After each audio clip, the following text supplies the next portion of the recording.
Gilchrist joins me now. He's an ecologist and a lecturer at Edinburgh, Napier University in the UK. Great to have you on the programme. Welcome to you. Explain to us, is it too late to save these other animals, the leopards, the snow leopards, the wolves, the Asian wild dogs, and what is their threat level? The threat level is high. So the study that was reported in Nature, Ecology and Evolution was looking at the distribution of these large carnivore species. In some cases, so you mentioned the Asian wild dog, they are in big trouble. So there were only 4 records out of over 1.5 million camera days that were conducted over 73 reserves. There were only 4 photographs taken of the Asian wild dog. So they're the species that was surveyed that's in the biggest trouble.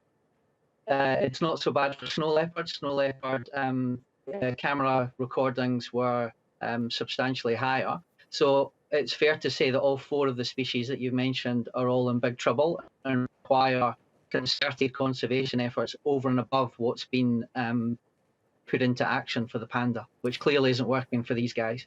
And Jason, when you say they're in big trouble, how many years, what kind of timeline are we talking about? It's really difficult to put a number on that, particularly because the study that's been conducted is very much looking at occurrence rather than at density of the population per se. So we don't actually know how many individuals are within those areas.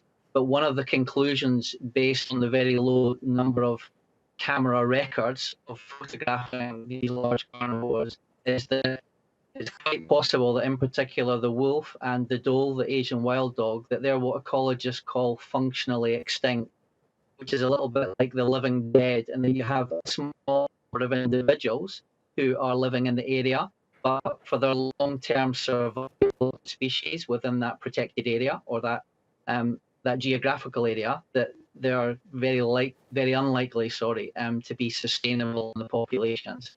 So timeline, it's really difficult to say. I suppose the key message from the paper that comes out is that that this information needs to come through. We need to try to determine what the populations of those large carnivores are on the.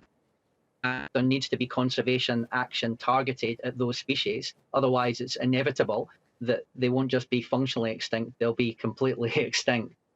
Wow. But yeah, number on that's really hard. Jason, we hope that that doesn't happen at all. Jason Gilchrist speaking to us from Edinburgh, Napier University. We appreciate your time. Thank you.